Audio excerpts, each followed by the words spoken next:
and it's she's directing them. So what they did was they took and they changed all these animations and assets to these hands. So when they came up and started, doing all the things, one of the upgrades was they're invisible until you get close to it. So all of a sudden you've got these hands that are invisible. You come over there and they just kind of appear out of nowhere. They go, And go boop and do their damage to you. Nice. So we just started calling them ambush hands. And we had to petition Finney to get him to change the name to Ambush Hands, and it did. It stuck. It ended up in the next build, so it was a lot of fun. And like our reaction when like going through that skill, like wait a second, does that say Ambush Hands? It does, and everybody started freaking out, and hopefully that sticks in there forever, and that's gonna be a little bit of oh my god, I'm drunk. There you go. Yeah. As far as the dev team is concerned and the things that they do, honestly, they listen to their community like you wouldn't believe. I mean, you see things all the time that they're just. You'll see feedback in the forums. People will say something. They'll start talking about something, start a discussion. You'll get a dev that'll chime in. And then oftentimes you'll actually see changes based upon that. You will. Like, let's see how that works. And maybe it's good, maybe it's not. They're going to try it. Yeah. So. Indeed. I brought up the point. I remember hearing last time extremes, and it's a very good way to go about testing something, taking something to the right extreme to the left extreme, and meeting a happy middle. And Canyon is a lot like that. It's on the lower side of the stream as far as scope, as far as playability. It's kind of like just one straight line, and then you have something like Mistforge, which is huge. And that goes so much into testing so many different things like abilities, characters, like is it OP, is it not as strong, and then it's up to you guys, up to the testers, up to the Q&A to kind of find that middle ground. And without them, without the testers, without all that kind of things going into it, we wouldn't have as good as a game it is now. People are like, this is alpha. It feels so good. Right, and at the same time, you have to. The way this dev team has been doing their balancing changes and things like that is by extremes. So. That's always a tough thing, especially for the testers.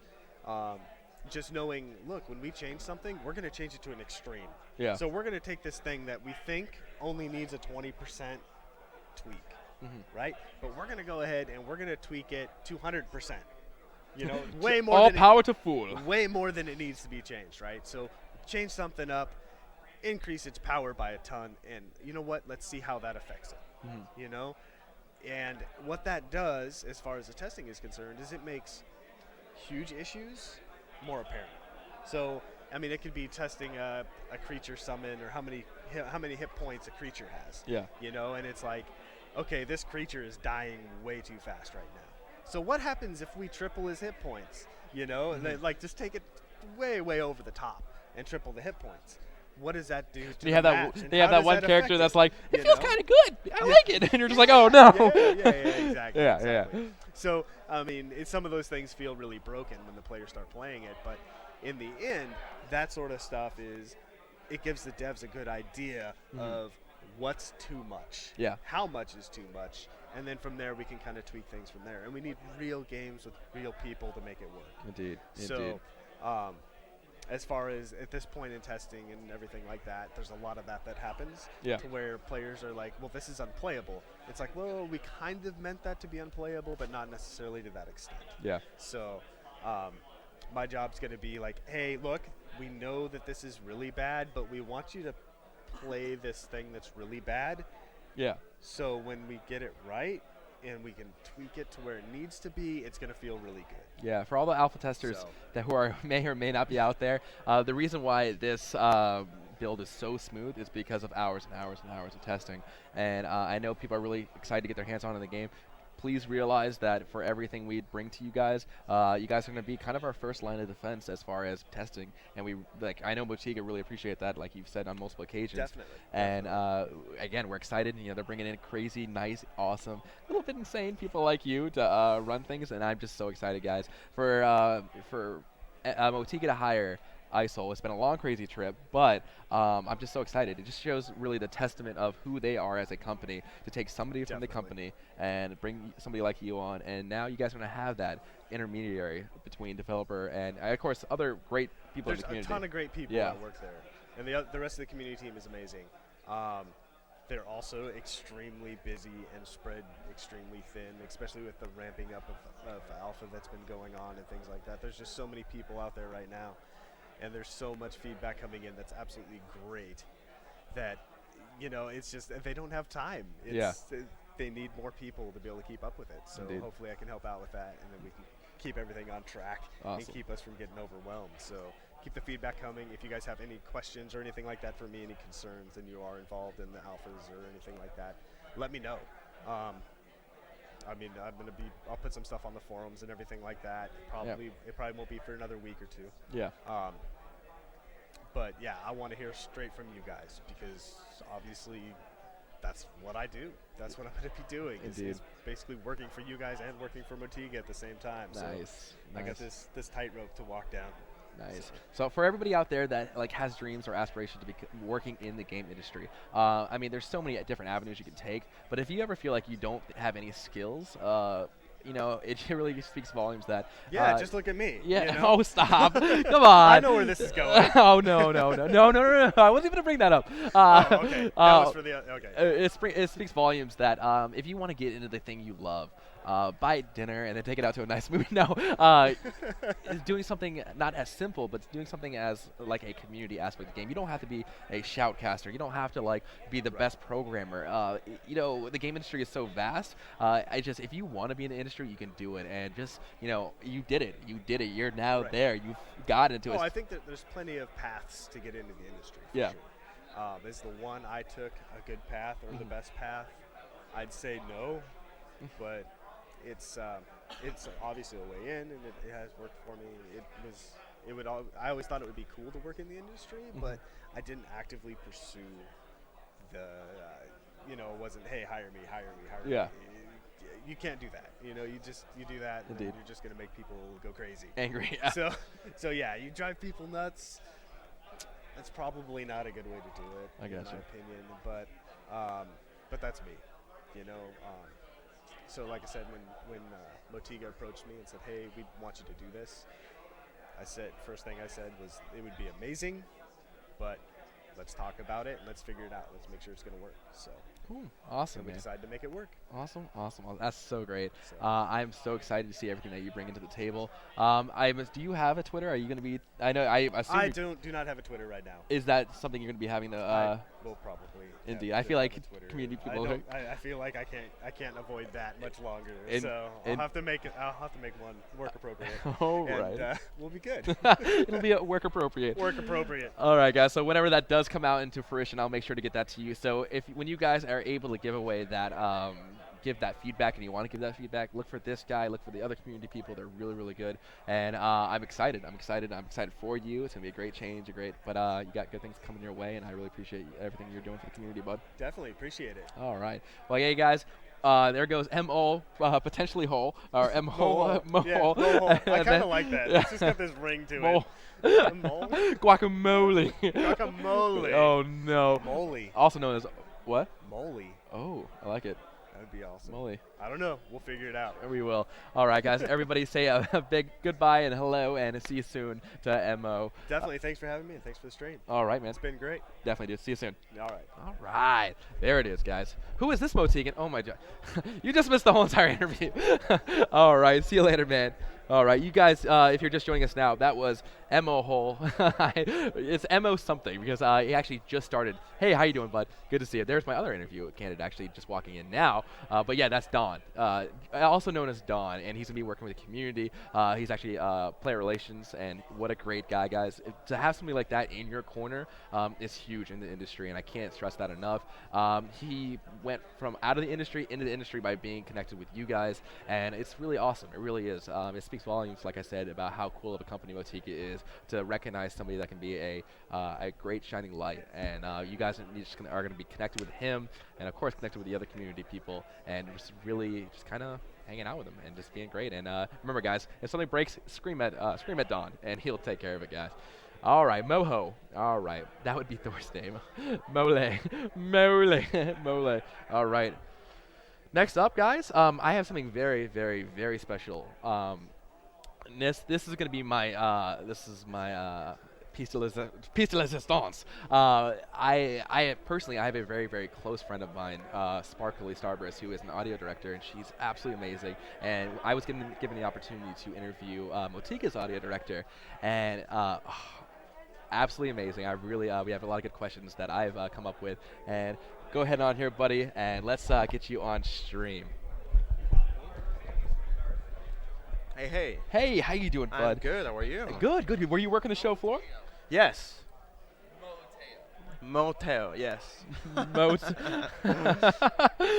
Mojo being a jerk over here now. Yeah, as usual, as usual. So, let's say, how about you go ahead and introduce yourself, my friend? So I'm Matteo Stronati. I'm the audio lead at Motiga. So I pretty much take care of, all the sound effects and music that you hear in game, and then the implementation side of things. Okay. And yeah, it's been a super fun ride, since I started, and I love the game. Just everyone in Motiga, and yeah. Cool. Yeah. So I know chat wants to know, but we're gonna start with the hard-hitting questions first. All right. Everybody wants to know Pepsi or Coke. Oh God, that's like a philosophical question. Definitely Coke. Definitely Coke. Yeah, Coke. I can get on board with that. Yeah. I'm not really a Pepsi fan myself. Yeah, but I am actually so strong about that that when I go to a restaurant and I order Coke and it tastes like Pepsi, I don't want to drink. I complain. Yeah. Nice. So let's talk a little bit about what you do. So did you always want to be an audio director in video games? Pretty much. So mine is kind of a story. I've been a musician my whole life since when I was a kid. My first instrument is actually drums, but I also play piano. And basically when I was 14, 15-year-old, I wanted to make that my career. Okay. So I grew up in Italy actually, right up until I Wow. was like 19 or 20 years old. And basically I auditioned for Berklee College of Music, right, Okay. which is the college that I ended up doing. Nice, Berkeley And, College. Awesome. yeah, so they do war scholarship tour every year. They go, around the world, and I got the I went to Greece to audition, and I got the scholarship. I got admitted, and that's where it all started. So I actually moved to the States. Up to that point, I want to say, I was doing some music production, but performance was kind of like my number one thing, right? Okay. And then, like the moment I moved to the States, I kind of, I got in touch with every single other aspect of audio and Okay. and So game audio. so it and wasn't film until you got audio. to the States that you really kind of honed in on. Yeah, games? I mean, I was definitely a gamer since Okay. like very young age. All right. What did you start out with as far as gaming goes? Oh my God, I had an Atari 26. Like it goes really bad. Yeah. Atari. 'Cause you gotta think that like coming from Italy, some of the things that were cool here already ended up existing there maybe 5 or 10 years later. Oh right? no. So I kind of like sometimes I say I watch things or play things that people here did in the 70s or something. So like stuff chat like out that. there, you think you have it Yeah. rough when your neighbor had the new console? He had to wait like 8 years to Yeah, have like pretty anything. much. So yes, that's yeah. So And then the Sega Saturn, I remember the first Nintendo. okay. And then obviously the N64 was a big step for Yeah. me. And I was like, wow, this is like the future. It is. Yeah, yeah. This is so lifelike. I know. Incredible. So one thing is that I did not actually buy at the time a PS1. Okay. So I was more like, I was the guy who got the N64 and stick with it for a while. Okay. But then obviously PS2 and more modern consoles. Oh, Yeah. Sweet. Yeah. Awesome. And then in the States, been amazing. Like from the experience I had in college, doing. I was already doing some movies and games out of college. Okay. Cool. And then from there, that's where I decided, okay, I love doing audio for games and for movies and even just music production, but I really wanted to be in games. Okay. So it started from smaller indie games, and then I started in a game audio company which is called D-Sonic. Okay. There I got to work on some definitely bigger games, AAA games, doing audio for some of like Spec Ops: The Line or Spec Dust Ops: The Line. 514. Yeah, Nice. yeah. Awesome. And What was the then other one? Dust 514. CCP. Okay. Yeah. Nice. And then I was audio lead at Tencent Boston. Okay. That was a browser game. It was a really fun experience, that one too. And also, like, I want to say one major step for me was actually, working in games, but in a game studio, not just in an outsourcing company or stuff like that. Yeah. Um, Because I know a lot of companies will outsource a lot of their right, audio. right. And that was kind of like my, like at the beginning, that was my experience. And it's so different. And some audio professionals do prefer that. That's Yeah. definitely not my case. I wouldn't trade for anything else in the world, like the type of interaction I get with other creative people that don't necessarily do what I do. Yeah. Because they inspire me on a daily basis. So I love looking at the work of animators and artists, and Sweet. it's yeah, Sweet. yeah. Actually being in the studio. Yeah, it's a and completely being different experience. I wouldn't trade it for anything else. That's yeah, cool. That's yeah. cool. I think that's really going to make the difference Yeah. during the game development studio because let's be honest, like if you outsource a lot of the work, you don't really get the soul of the game. You know what I mean? You don't know. Like, You can say totally. Vidasi's orbs like make like noise when they go around, or you can understand why they make it. You totally get, yeah. I mean, especially at Motiga, we really treat, our game as like our baby in a way. Yeah. And it's important that the audio department feels the same way, You don't want to just outsource the whole audio Yeah. and have some people doing some sound, and they might work, they might not, In a way, it's more challenging because you interface with people that don't necessarily speak the audio language, right? Yeah. So you have to find language that they still understand when Yeah. you talk to them, but that doesn't mean that their feedback is less valuable, right? Yeah. So I find actually that part of my job fun. I like it. Mhm. Some other people, they just rather interface with people that speak their own language. I gotcha. So, so we kind of covered all the way from college up into the game industry. Yeah. How did you get involved with Motiga and doing sound for them? Okay, so I was working at Tencent Boston, right? I was the audio lead there, and then, as we know, sometimes it happens in the industry. Tencent Boston shut down. Okay. And I was interviewing actually with several different studios in the States, and I luckily had the chance to actually, visit Motiga in person and see what the team was doing and go over the project. And I mean, there were so many components that got me excited. Oh yeah. Yeah. I was the team was definitely one of them. Mhm. Seeing that, I know how passionate I get. Yeah. I don't know if it's also a culture that I can get really passionate once I really love something. Yeah. And that's how I feel for the game. And Mhm. seeing the same thing in everyone in Motiga, it was like, wow, this is awesome. Nice. People are not just like doing a game. Like people are like, Nice. following a dream type of thing. And then the game to me was super promising right from the start. Yeah. Nice. Hey, for people out there, Sir Good Mood, I know you want to get some audio questions. We're gonna have a little bit of Q&A with Totally, chat, yeah. and we're gonna do that. Just a quick couple more questions for as far as Motiga and all that kind of good stuff. So you mentioned that you played the piano and the drums. Is Correct. that are those the two instruments you're really proficient with, or do you? Yeah, play? those are the instruments I'm most proficient with.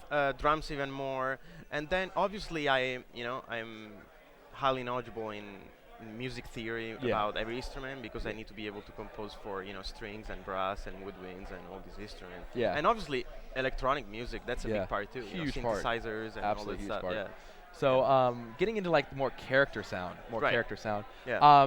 What goes into like making a character? You don't have to give us the long version, but Yeah. so what goes into a character sound design? That's a great question, and I like that question actually. So I think one of the key words for our game in general is personality. Every character has its own personality, and every single element of every single character aims to portray that, right? Yeah. So right from the concept, and then the model, the animations, the effects, every single thing is consistent, right? Yeah. Trying to evoke certain feelings and certain ideas, and I think audio should not be an exception. Yeah. So the first thing I do, I just I try to understand what we're actually going for, what we're trying to represent. Okay. What feeling are you trying to represent? I mean, every personality it can have like, you can try to describe different emotions, right? Even Yeah. if you're doing audio for the same animation, but one animation is for like, I don't know, a bad character, like an evil guy, Yeah. and one is for a good guy. Yeah, Margrave and like Trip sound so Right. different from them. Yeah. Yeah. And because they have different personality, right? And Yeah. you need to capture that. The fact that maybe two animations are similar doesn't necessarily mean that they should sound similar, right?